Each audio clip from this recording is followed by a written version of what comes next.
1994, Wes Craven went back to the franchise he created, Nightmare on Elm Street, with the film New Nightmare. It was a meta sequel that took place in the real world and was a commentary on the slasher craze at the time. The reason I'm mentioning this is because many people, including myself, have said that this was pretty much the prototype to what Wes Craven did with the movie he made 2 years later with Scream. Scream, originally titled Scary Movie, was pretty much Craven's biggest hit next to the original Nightmare on Elm Street.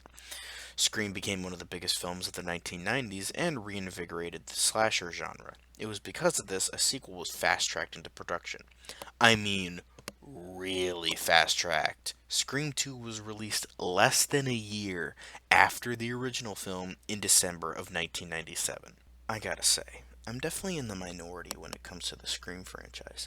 They're not bad films, they're okay, but I could never really get into them like a lot of other people did. The first Scream was a decent flick, making fun of slasher film cliches in an entertaining and fun way. It's all in good fun, it had some decent comedy, some decent kills, and a good twist. However, one of the biggest gripes I have with the original is that it's extremely dated and not in a good way. It just felt way too 1990s to me, and it just becomes unintentionally funny to me. I think a film I'll be reviewing later did the whole quote unquote dated thing better. Moving on.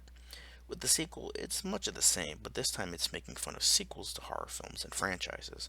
I will say that I haven't seen the franchise in a while, so this might not be my best review, but from what I remember, all the Scream films I've seen, I have yet to see four, were just kinda okay. Scream is fine, Scream 2 is fine, Scream 3 is fine. None of them are incredibly interesting or memorable to me personally. Apparently, Scream 2 also went through a bunch of production issues, like the ending being leaked, so they had to reshoot a bunch of new scenes, with Craven rewriting various scenes on the day of shooting. That could explain as to why I might not like this film that much, but that doesn't explain as to why I don't really like the first as much, nor do I think the third film is that bad. In all honesty, I think Craven already perfected the idea of a meta movie with New Nightmare, and I think 22 Jump Street did a better job of making fun of sequels. I know I'm not getting incredibly specific with this review in regards to the second movie, as this was more of an outlook on the franchise in general. But from what I remember, I do like the film. I thought the characters developed a little better, I thought Liev Schreiber's character had a good arc, and the twist involving the killers was okay from what I remember.